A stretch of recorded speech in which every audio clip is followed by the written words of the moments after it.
राजस्थान का स्थापना दिवस शनिवार को धूमधाम से मनाया गया। राजधानी जयपुर में मुख्यमंत्री भजनलाल शर्मा और राज्यपाल कलराज मिश्र की मौजूदगी में राजस्थानी कलाकारों ने विभिन्न सांस्कृतिक कार्यक्रम प्रस्तुत किए। इसके अलावा जैसलमेर में राजस्थान दिवस धूमधाम से मनाया गया। इस अवसर पर पर्यटन विभाग के तत्वावधान में स्वर्णनगरी के विविध दर्शनीय स्थलों पर लोक कलाकारों की प्रस्तुतियों के कार्यक्रम रखवाए गए।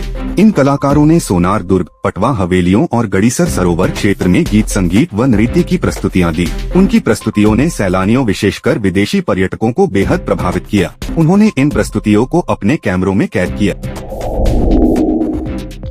लोकसभा चुनावों के मद्देनजर केंद्रीय गृह मंत्री अमित शाह रविवार को जयपुर आ रहे हैं। वे यहां भाजपा की कोर कमेटी की बैठक लेंगे और उसके बाद सीकर रवाना हो जाएंगे। सीकर में उनका रोड शो होगा। जयपुर के जवाहर सर्कल स्थित एक होटल में शाह जयपुर, धौलपुर, नागौर, दौसा, चुरू, झुंझुनू और करौली लोकसभा क्षेत्र की कोर कमेटी की बैठक लेंगे। इसके बाद वे सीकर रवाना हो जाएंगे। शाम 4 बजे सीकर में शाह का रोड शो होगा। इसके बाद वे प्रमुख समाजों के प्रतिनिधियों की बैठक भी लेंगे।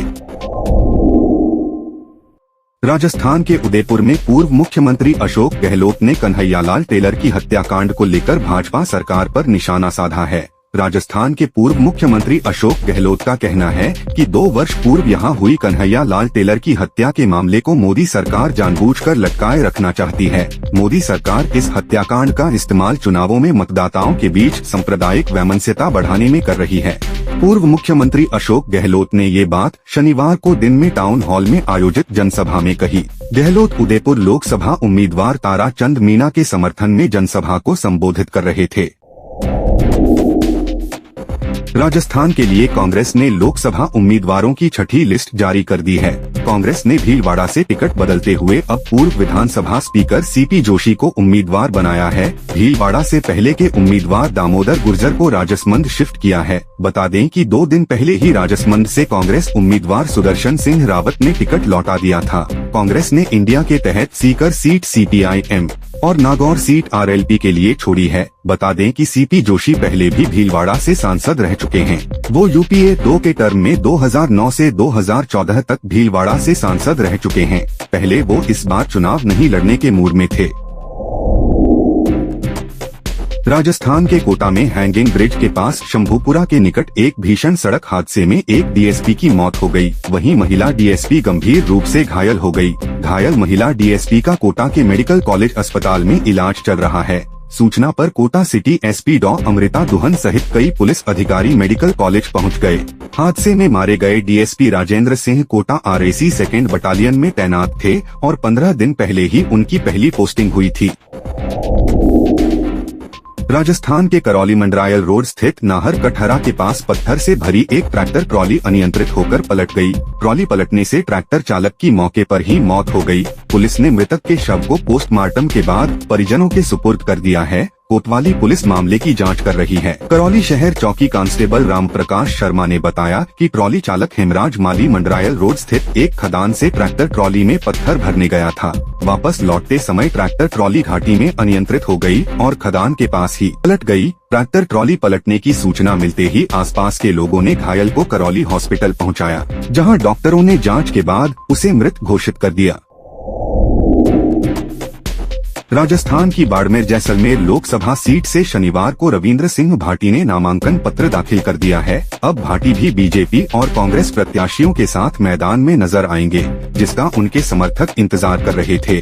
हाल ही में चुनाव लड़ने के सवाल पर भाटी ने कहा था कि वे अपने लोगों से संवाद करने के बाद ही स्पष्ट रूप से बताएंगे। भाटी निर्दलीय प्रत्याशी के तौर पर चुनाव लड़ेंगे। हाल ही में उन्होंने जन आशीर्वाद यात्रा की थी। जनता का समर्थन मिला, जिसके बाद लोकसभा के चुनावी मैदान में उतरने का फैसला किया।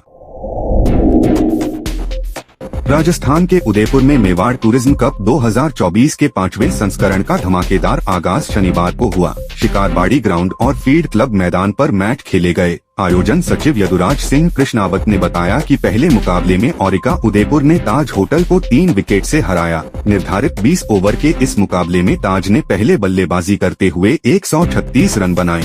दी ताज की ओर से जितेंद्र पुरी ने 45 रनों का योगदान दिया ओरिका उदयपुर की ओर से राहुल जोशी और फैजी ने 2-2 विकेट प्राप्त किया। जवाब में निर्धारित लक्ष्य को ओरिका उदयपुर ने 19.02 पर अर्जित कर लिया। प्रतीक और मोहम्मद साद ने 29 से 29 रनों का योगदान दिया।